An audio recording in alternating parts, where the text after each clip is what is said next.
Practical जीवन और practical बात। अक्सर प्रैक्टिकल जीवन के प्रैक्टिकल बातों में हम कौन कौन सी बातों से डिस्टर्ब हो जाते हैं, कौन कौन सी बातें हैं जो हमें शारीरिक और मानसिक रीति से डिस्टर्ब करती हैं। हमने बहुत सुना है, अक्सर देखा भी होगा कि किन्हीं आत्माओं की प्रविष्टता किसी व्यक्ति के अंदर हो जाती है और उसे वो आत्माएं बहुत परेशान करती हैं, शारीरिक रीति से भी और मानसिक रीति से। बहुत डिस्टर्ब हो जाता है वो व्यक्ति जिसके अंदर बाहरी आत्माओं ने प्रवेश किया होता है। क्या वही आत्माएं, वही अकाले मृत्यु कहो या इविल स्पिरिट, भटकती हुई आत्माओं, वही आत्माएं हैं जो परेशान करती हैं? सोचें तो जवाब आएगा नहीं। 2 दिन पहले मेरे पास किसी बहन का फ़ोन आता है। वो बहन कहती है कि दीदी मैं बहुत परेशान हूँ। मैंने पूछा क्या हुआ, आप क्यों परेशान हैं? तो कहती है दीदी किसी ने मुझे ना ऐसा कहा तो मेरे अंदर इतना थॉट चल रहा है, इतनी थॉट चल रही है, मैं चाहते हुए भी उसे भूल ही नहीं पा रही हूँ। बार बार वो व्यक्ति, उस व्यक्ति की बातें, उसका बोला हुआ शब्द मेरे कानों में गूंज रहा है और इतनी ओवर थिंकिंग हो गई है दीदी, मैं बहुत डिस्टर्ब हो गई हूँ, मैं क्या करूँ? जब उस बहन की बात मैंने सुनी तो मेरे अंदर भी बहुत सारे प्रश्न चलने लगे कि ऐसा क्यों होता है। हमने सुना है कि दूसरी आत्माओं की प्रवेशता किसी व्यक्ति के अंदर होती है और उसे वो आत्माएं बहुत परेशान करती है, शारीरिक और मानसिक रीति। मैंने पूछा अपने मन से, मेरी कन्वर्सेशन हुई अपने से, मैंने कहा क्या वही आत्माएं परेशान करती हैं? तो प्रश्न उत्तर आया नहीं। अक्सर जीता जागता व्यक्ति भी एक दूसरे को परेशान करने में लगा हुआ है। अब आप सोच रहे होंगे ये कैसी बातें कर रहे हैं। बिल्कुल, प्रैक्टिकल जीवन की एक प्रैक्टिकल दिन की बात करते हैं हम। एक प्रैक्टिकल दिन जिसमें हम बहुत खुश होते हैं, हमारा मन बहुत शक्तिशाली होता है, हर तरीके से मन संतुष्ट और भरपूर होता है, दिन बहुत अच्छा जा रहा होता है। लेकिन अचानक से कोई व्यक्ति आया और किसी ने हमें कुछ बोल दिया, कुछ नेगेटिव बोल दिया, कुछ हमारे स्वभाव के बारे में टिप्पणी कर दी या कुछ भी कह दिया जिससे मेरा मन डिस्टर्ब हो गया। अब वो व्यक्ति तो चला गया, व्यक्ति चला गया, लेकिन वो व्यक्ति यहाँ छाप छोड़ गया। यानी कि वो व्यक्ति गया लेकिन वो बात जो उसने मुझे कही थी वो यहाँ पर चिंतन के रूप में चलती रहेगी, चलती रहेगी, चलती रहेगी। क्यों बोला, कैसे बोला, किस कारण से बोला, क्या मैं ऐसी हूँ, क्या मैं वैसी हूँ, मैंने कितना सब कुछ किया लेकिन कोई मुझे रिस्पेक्ट नहीं करता, कोई मुझे रिगार्ड नहीं देता, मैं किसी को संतुष्ट नहीं कर पाती। अपने ही लिए क्वेश्चन मार्क हम करते हैं उसके द्वारा किए हुए, कहे हुए शब्दों पर। अब आप सोचें, अब आप सोचें कि क्या भटकती हुई आत्माएं ही किसी के अंदर प्रवेश करती हैं? यहाँ पर कोई जीता जागता व्यक्ति भी अपनी बातों के द्वारा मेरे अंदर प्रवेश करके बैठा हुआ है। यानी उसका निरंतर चिंतन, निरंतर उसकी बातें मुझे याद आ रही हैं, मुझे डिस्टर्ब कर रही है और मेरे मन को डिस्टर्ब करते हुए नीचे की तरफ लेकर आ रही है, हलचल में लाकर आ रही है, स्थिति मेरी डाउन हो रही है। अब प्रैक्टिकल जीवन के एक दिन में एक व्यक्ति आया और मुझे डिस्टर्ब करके चला गया, अंदर प्रवेश करके चला गया। अब 2 घंटे के बाद दूसरा व्यक्ति आएगा और मुझे मेरे स्वभाव का परिचय देगा, मतलब कुछ मेरे बारे में नेगेटिव बोलकर जाएगा, मुझे डिस्टर्ब करके जाएगा और मेरे मन की स्थिति को हलचल में लाकर जाएगा। वो व्यक्ति तो करके चला गया, फिर उसकी कही बातें फिर से यहाँ पर चिंतन का विषय बन जाएगी। बार बार उसके बारे में सोचेंगे और फिर से अपने ही बारे में क्वेश्चन मार्क लगाएंगे, क्या मैं ऐसी हूँ? दूसरी आत्मा की प्रवेशता। फिर नेक्स्ट डे कोई तीसरी आत्मा आएगी, कुछ बोलकर जाएंगी कि आपके बारे में लोग ऐसा बोल रहे थे, आपके बारे में वहाँ ऐसी चर्चा हो रही थी, उस दिन आप ऐसे लग रहे थे, उस दिन आपने ऐसी बात कही थी ना, तो आपके बारे में पीछे ऐसी चर्चा हो रही थी। वो व्यक्ति कह रहा है, कहकर चला गया। यहाँ पर फिर से तीसरी आत्मा की प्रवेशता। अभी पहले दिन की भी 2 आत्माओं की प्रवेशता होने की उनकी बातों को यहाँ से हमने निकाला नहीं और दूसरे दिन फिर तीसरी आत्मा आई और यहाँ पर प्रवेश करके चली गई। ऐसे कितनी आत्माएं हमारे सामने आती हैं, कितनी आत्माएं हमें डिस्टर्ब करती हैं और यहाँ पर प्रवेश करके चली जाती हैं। और यहाँ पर हम तो बैठे ही हुए हैं, हमारे साथ और आत्माएं बैठ जाती हैं और शारीरिक, मानसिक दोनों प्रकार से हमें हानि पहुंचाती है। दोनों प्रकार से हमारा हरासमेंट होता है, हमें पता ही नहीं चलता, लेकिन बहुत अंदर से हम डिस्टर्ब होते जाते हैं।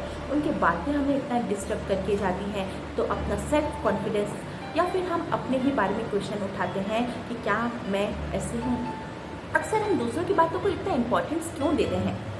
समझें, दूसरों की बातों को अपने जीवन में इतना इम्पोर्टेंस देना क्या ज़रूरी है? इम्पोर्टेंस उन बातों को देना चाहिए जो हमारी प्रोग्रेस करे, जो मेरी उमंग उत्साह को कहो या मेरे आत्मविश्वास को ऊंचा उठाए। ऐसे लोगों की ऐसी बातों को या ऐसी आत्माओं के ऐसे व्यक्तियों को यहाँ प्रवेश करने की परमिशन ही मुझे नहीं देनी है। क्यों मैं डिस्टर्ब हूँ? क्यों उनकी बातें मुझे डिस्टर्ब करें? ऐसे तो कितने आएंगे, कितने लोग हमारे बारे में अलग अलग परिचय देकर जाएंगे। आप ऐसे हो, आप ऐसे हो, आप ऐसे हो। क्या हमने खुद को नहीं जाना हम कैसे हैं? दुनिया हमें बताएगी कि हम ऐसे हैं। सोचें, क्या दुनिया हमें हमारा इंट्रोडक्शन देगी कि आप ऐसे हो? क्या हम खुद को नहीं जानते हम कैसे हैं? और सबसे कमाल की बात क्या है कि उनके द्वारा दिया हुआ परिचय हम स्वीकार भी कर लेते हैं और एक्सेप्ट करके कि हाँ मैं ऐसी हूँ, ये मान भी लेते हैं। ये कितनी बड़ी बात है, ये कितना बड़ा नुकसान है हमारे लिए कि आप दूसरे के द्वारा दिया हुआ ओपिनियन, दूसरे मेरे बारे में क्या सोचते हैं, उनके ओपिनियन को मैं यहाँ पर सोच कर अपनी आइडेंटिटी का हो या अपना परिचय मान लेती हूँ। बहुत गलत है। ये मेरे आत्मविश्वास को लीकेज करने वाला पॉइंट है। हम दूसरों के ओपिनियन को रिस्पेक्ट दें, रिगार्ड दें, लेकिन उन्हीं पॉइंट ऑफ व्यू को रिस्पेक्ट और रिगार्ड दें, उन्हीं व्यक्तियों की बातों को यहाँ पर प्रवेश होने दें, उन्हीं लोगों को यहाँ पर प्रवेश होने दें जो मेरी स्थिति को ऊपर करे, ना कि नीचे की तरफ लेकर आए। अब सोचें कि सारे दिन में कितने लोगों की कितनी बातों को हम यहाँ पर प्रवेश करने की परमिशन देते हैं। यहाँ पर भी परमिशन देनी है। हर एक व्यक्ति आएगा और अपनी बातें बताकर जाएगा। आज तो क्या होता है, कोई व्यक्ति अगर अंदर से फ्रस्ट्रेट होता है ना, तो अपना फ्रस्ट्रेशन भी हमारे ऊपर निकाल कर जाता है और वो तो खाली होकर चला गया और हल्का हो गया। भारी किसको करके गया? स्थिति किसकी बिगड़ी? स्थिति किसकी बिगाड़ के गया? मन किसका हलचल में करके गया? स्थिति को नीचे की तरफ कौन लाकर गया? किसकी गई? मेरी खुद की। वो व्यक्ति तो चला गया हल्का होकर, लेकिन मुझे भारी कर गया। क्यों मैंने परमिशन दी? क्यों मैंने उसे यहाँ प्रवेश करने दिया? क्यों इतना इजी वे में खुद को लेते हैं कि कोई भी आएगा और मुझे कुछ भी कहकर जाएगा, मेरे बारे में कुछ भी नेगेटिव बोल कर जाएगा। हम परमिशन क्यों दें? सोचें, हम परमिशन क्यों दें? क्या ये परमिशन देने में मेरा फ़ायदा है? क्या मेरी स्थिति ऊपर हो रही है? अगर स्थिति ऊपर की तरफ नहीं जा रही है, नीचे की तरफ आ रही है, इट विल स्टॉप। यहीं संभल जाए। किसी को भी यहाँ पर प्रवेश ना होने दें। शारीरिक और मानसिक पीड़ा स्वयं को ना पहुँचाए, ना दूसरों को पहुँचाने दें। जब इतना अटेंशन अपने लिए होगा तो सही मायने में जीवन जी रहे हैं, सही मायने में जीवन जी रहे हैं, सही मायने में आर्ट ऑफ लिविंग हमें आता है। अदरवाइज ये दुनिया तो चलता फिरता दुख देने वाला एक समझ लो संसार है, जहाँ कोई आता है कुछ बोलकर चला जाता है, फिर किसी को मन हुआ फिर बोलकर चला जाएगा, फिर किसी को मन हुआ फिर बोलकर चला जाएगा। हमें सारे बोले हुए शब्दों को यहाँ प्रवेश नहीं होने देना है। हम सारे दिन में कितने लोगों से मिलते हैं, कितने स्वभाव संस्कार के लोगों से हमारा कन्वर्सेशन होता है। अब उन कन्वर्सेशन में कुछ ऐसी कन्वर्सेशन होती हैं जो मेरी स्थिति को डाउन करती हैं। अब प्रैक्टिकल चीज़ समझना है कि इतना कॉमन सेंस कहो या इतना अपना विवेक कहो, इतना हर व्यक्ति के पास होता है कि वो जज कर सके कि सामने वाला व्यक्ति जो मेरे बारे में बोल रहा है वो शब्द मुझे ऊपर उठाने वाले हैं या मुझे डाउन करने वाले हैं। वो शब्द क्या मेरा आत्मविश्वास प्रोग्रेस करने वाले हैं या डाउन करने वाले हैं। वो शब्द क्या मुझे नेगेटिव की तरफ लेकर जाने वाले हैं या मुझे पॉजिटिव की तरफ लेकर जाने वाले हैं। क्या वो शब्द मेरे मन की स्थिति को अच्छा करने वाले हैं या बुरा करने वाले हैं। अगर बुरा करने वाले हैं तो तुरंत अलर्ट हो जाए, नहीं सुनना है, क्योंकि ये शारीरिक पीड़ा और ये मानसिक पीड़ा यहाँ की प्रवेशता की हमें ही उसे सहन करना है। उसमें भी कोई पार्टनरशिप नहीं होगा कि तुम्हारी कुछ पीड़ाएं मुझे दे दो, मैं सहन कर लूँगा या कर लूँगी। यहाँ की पीड़ा, यहाँ का मन का डिस्टर्बेंस मुझे ही फेस करना है। तो अलर्ट हो जाएं। जहाँ पर ऐसी बातें हों जो मुझे ऊंचा उठाए, मेरी स्थिति को ऊपर करे, मेरा self respect, self confidence progress में जाए, ऐसी बातें ज़रूर सुने। लेकिन जहाँ लगे स्थिति डाउन करने वाले हैं या स्थिति डाउन होने की चांसेस हैं, अलर्ट हो जाएं। अलर्ट कैसे होना है?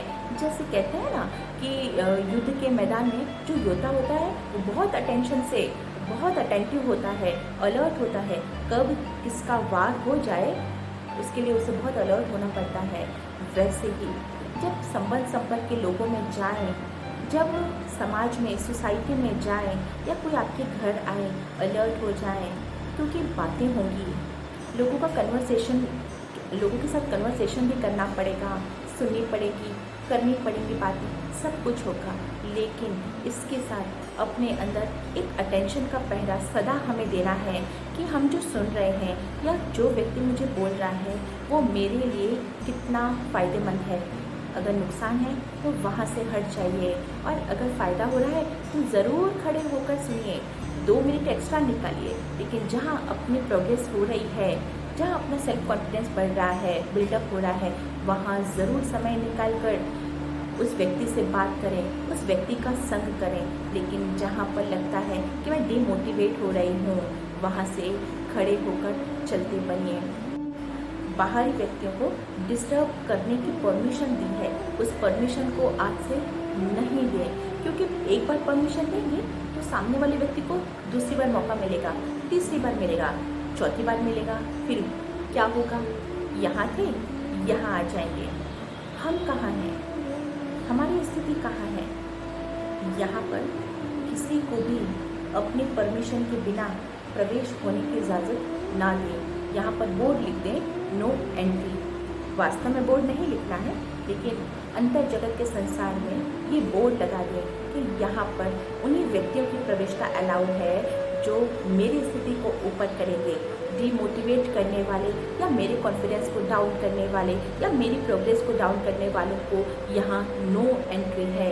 ये बोर्ड, ये अटेंशन, ये स्मृति हमेशा मुझे रहनी चाहिए। अगर इतनी भी स्मृति कि मुझे कोई डिस्टर्ब कर ही नहीं सकता, किसी को परमिशन ही नहीं है मुझे डिस्टर्ब करने की, नो अलाउड, अगर इतना भी मुझे याद रहता है तो मेरी प्रोग्रेस अगर आज यहाँ है, मेरे मन की स्थिति अगर यहाँ है, तो आप चेक करिएगा, एक दिन में यहाँ पहुँच जाएगी। आप खुद को इतना भरपूर महसूस करेंगे, इतना आत्मविश्वास से भरपूर महसूस करेंगे कि जैसे इस दुनिया की सबसे शक्तिशाली पावरफुल आत्मा मैं ही हूँ। ये अनुभव होने लगेगा। इसीलिए आज से किसी को भी डिस्टर्ब करने की परमिशन ना दें, और यहाँ पर तो किसी भी बाहरी आत्माओं को या बाहरी व्यक्तियों को चिंतन के रूप में प्रवेश ना दें। सिर्फ इतना अटेंशन हम सबको रखना है, फिर देखिएगा जीवन इतनी अच्छी लगने लगेगी। अगर दुनिया डिस्टर्ब भी करे, क्योंकि डिस्टर्ब करेगी, मेरे मन की स्थिति को डिस्टर्ब करने के लिए ही बैठे हुए हैं सब, तो डिस्टर्ब करेगी ही, लेकिन मुझे डिस्टर्ब नहीं होना है। अब मुझे नहीं होना है तो इसका इलाज मुझे ही करना होगा, इसकी दवाई मुझे ही खानी होगी। तो वो टॉनिक, वो दवाई, वो औषधि क्या है? रात को सोने से पहले और सुबह उठने के तुरंत बाद हमारा सबकॉन्शियस माइंड एक्टिव होता है। उसमें सिर्फ एक अफर्मेशन अपने सबकॉन्शियस माइंड में डाल दें कि मैं बहुत बहुत शक्तिशाली आत्मा हूँ, मैं बहुत पावरफुल आत्मा हूँ। अगर ये अफर्मेशन आपके सबकॉन्शियस माइंड में चला जाएगा तो फिर कोई भी व्यक्ति आपको डिस्टर्ब नहीं कर पाएगा। डिस्टर्ब करने वाली कितनी भी बड़ी परिस्थितियाँ होंगी, लेकिन आप और आपका मन डिस्टर्ब नहीं होगा। सिर्फ इस एक अफर्मेशन में इतनी पावर है। अगर आपको और अफर्मेशन चाहिए तो आप मुझे कमेंट में लिखिए, मैं आपको ज़रूर नेक्स्ट वीडियो में अफर्मेशन बताऊंगी। ओम शांति। Thank you.